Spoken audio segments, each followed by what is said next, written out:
No ano passado, Kim Jong-un, o ditador norte-coreano, ordenou a retirada das instalações de um antigo navio situado no território do país, dando a entender que ele poderia ser reconstruído ou algo do tipo. O navio, na verdade, é um hotel flutuante que está ancorado na Coreia do Norte. O hotel foi um grande sucesso no Vietnã, apesar de ter sido fabricado para a Austrália, projetado na Suécia e construído em Singapura. O hotel passou por diversos apuros ao longo de sua existência, como quando foi atingido por um ciclone ou quando ficou ameaçado por munições da Segunda Guerra Mundial, que estavam no fundo do mar. Ah, eu quase esqueci de falar que ele também foi palco de um assassinato. Conturbada essa história, não? Eu, Ivan Lima, conto mais detalhes de tudo isso para vocês. Para entender melhor essa história, a gente precisa voltar lá nos anos 80. Um homem chamado Doug Tarka e seu filho, Peter Tarka, eram moradores da cidade de Townsville, na Austrália. Nessa época, eles queriam construir algo completamente inovador, com o objetivo de atrair mais turistas para a cidade. Apesar de ser um lugar aclamado pelas suas belezas naturais, incluindo a Grande Barreira de Corais, considerada o maior sistema de recifes corais do mundo, Doug Tarka achava que ainda faltava algo. Doug era um empresário australiano que, desde a década de 1950, quando trabalhou como mergulhador na Grande Barreira de Corais, desejava que o lugar fosse um grande destino turístico. Ele então teve a brilhante ideia de atracar permanentemente 3 cruzeiros ao longo da costa da cidade.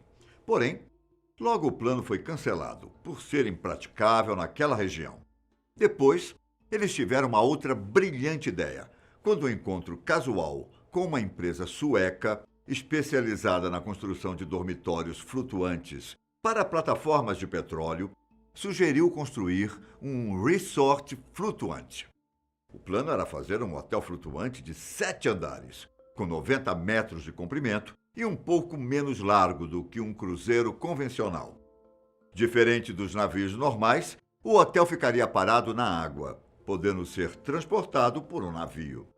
Depois que o projeto foi aprovado, a empresa sueca projetou a planta e o hotel começou a ser construído em Singapura. O curioso é que, pelo fato de que o hotel seria colocado em um lugar ambientalmente sensível, a construção teve que seguir muitas regras que atendiam aos rígidos padrões do Parque Marinho da Grande Barreira de Corais. Durante o processo, nenhuma tinta tóxica foi usada no casco e nenhum resíduo poderia ser jogado no local.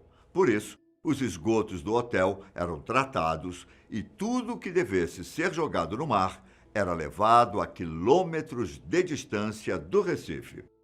O lixo era incinerado e os detritos restantes eram levados para o continente. Enfim, toda a instalação foi construída totalmente adaptada para não afetar os corais da região. O hotel foi concluído em 1987 e estima-se que tenha custado cerca de 40 milhões de dólares. Depois de ser construído, o hotel foi rebocado de Singapura à Austrália. Um enorme navio transportou o hotel por mais de 4.000 quilômetros. O hotel ficava a 70 quilômetros da costa, o que tornou um problema para os turistas. Para chegar até lá, era preciso viajar em táxis aquáticos, e o mau tempo muitas vezes atrapalhava essa viagem. Em outros casos, os turistas ficavam enjoados, mas ao chegar lá, a recompensa era valiosa. Não se tratava de um simples hotel. Era um monumento de 7 andares no meio do oceano. O edifício era decorado com todos os acessórios de luxo possíveis, incluindo 200 quartos mobiliados, uma boate, bares, academias, saunas, biblioteca, um teatro de 100 lugares, um centro de conferências e um heliporto. Além disso, também havia uma quadra de tênis, uma piscina de água doce e, é claro, um lugar perfeito para pesca e outras atividades. O hotel tinha tudo para ser um verdadeiro sucesso. Mas a verdade é bem diferente disso. Primeiro, que a entrega do hotel foi atrasada, e quando chegou à Austrália, o ciclone Charley acabou atingindo a região. E ventos de 62 quilômetros por hora atingiram a propriedade de luxo. O dano foi relativamente pequeno, mas o hotel não pôde ser aberto até março de 1988. O custo do atraso foram milhões de dólares perdidos por causa das estadias canceladas. Depois de todo esse alvoroço, o lugar foi reaberto com preço reduzido e com uma boa ocupação, perto de 85%. Mesmo assim, uma noite de hospedagem custava entre 550 a 1.100 dólares. O problema é que o custo para manter o hotel era muito alto. Havia máquinas de tratamento de esgoto, incineradores, geradores a diesel, um enorme sistema de ar-condicionado, uma usina de dessalinização de água e uma oficina para fazer a manutenção de todos esses equipamentos. Um dia, um dos táxis, que costumava levar passageiros e suprimentos entre o hotel e o continente, simplesmente pegou fogo. Era literalmente um incêndio em alto mar. Embora ninguém tenha morrido ou se ferido, esse acidente afetou negativamente a imagem do lugar. Esse fato, combinado com um marketing de péssima qualidade e uma má administração, fizeram com que as reservas do hotel começassem a sumir. Depois de algumas tentativas, finalmente, Doug Tarka viu que o hotel era extremamente caro para ser mantido em operação. Além disso, os corais da região estavam sendo muito afetados, mas o que definitivamente fez o negócio fechar foram as munições da Segunda Guerra Mundial. Em setembro de 1988, alguns mergulhadores encontraram cerca de 100 toneladas de munição no fundo do mar, a apenas 3 quilômetros do hotel. Townsville era uma base dos aliados e estava na mira do crescente Império Japonês no começo da guerra. Depois de investigar, a Marinha disse que as munições não traziam riscos para o resort. Doug então resolveu colocar fim no seu sofrimento e o hotel foi vendido para uma empresa japonesa em 1989. Os novos proprietários, então, o transportaram para o sul do Vietnã.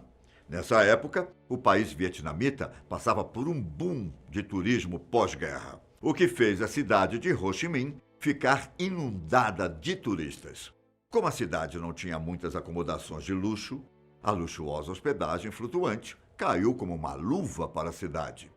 A viagem do hotel até a costa vietnamita foi uma aventura épica de 5.000 quilômetros. Ao chegar, o hotel ficou ancorado no rio Saigon. Recebeu uma reforma e foi nomeado como Saigon Floating Hotel. E logo na chegada, o empreendimento se tornou um sucesso instantâneo, oferecendo uma variedade de instalações, 400 funcionários bem treinados e muito, mas muito luxo. Em 1995, eram cobrados cerca de 335 dólares por diária, em um país onde a média de renda das pessoas era de menos de 350 dólares por ano. Durante os 9 anos em que permaneceu no Vietnã, o hotel se tornou um ícone da ascensão do turismo no país. As pessoas ficavam fascinadas com o lugar. Mas as coisas começaram a ficar complicadas, mais uma vez, em 1997, quando os outros hotéis da região passaram por reformas e muitas outras empresas estrangeiras fizeram investimentos na região. O hotel flutuante, então, foi vendido de novo, dessa vez para a Coreia do Norte, e foi levado para a região turística de Monte Kumgang, na fronteira entre a Coreia do Norte e a Coreia do Sul. E em 1998, o hotel foi inaugurado para turistas da Coreia do Sul e de outros países. O local então passou a se chamar Hotel do Mar de Kumgang. Durante anos foi símbolo da cooperação Norte-Sul e serviu como ponto de encontro para famílias que haviam se separado há anos, desde a Guerra da Coreia entre 1950 e 1953. Cerca de 1 milhão de sul-coreanos visitaram a embarcação e durante 10 anos o hotel funcionou perfeitamente. Até que em 2008, um soldado do norte matou uma mulher do sul dentro das instalações, alegando que ela estava em uma zona estritamente militar. O evento aconteceu meses depois que o conservador Lee Myung-bak assumiu o poder da Coreia do Sul e serviu como fim para a política da boa vizinhança. Com o passar do tempo, o número de turistas que visitavam o lugar foi caindo drasticamente e o hotel foi ficando decadente. A ferrugem revestiu as estruturas e a natureza fez o trabalho de tomar conta do lugar. Esse seria o fim?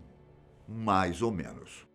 Como eu disse no começo do vídeo, no ano passado, o ditador Kim Jong-un visitou o hotel e classificou a instalação como sem identidade, surrada e atrasada em termos arquitetônicos. De fato, o hotel foi construído na década de 80 e reformado apenas uma vez. O ditador ordenou a derrubada do hotel e a construção de uma instalação mais moderna. O que será que podemos esperar do novo complexo norte-coreano? Isso ainda permanece um mistério. Mas assim que soubermos de algo, traremos para vocês no nosso canal. Eu fico por aqui. Um grande abraço. Tchau!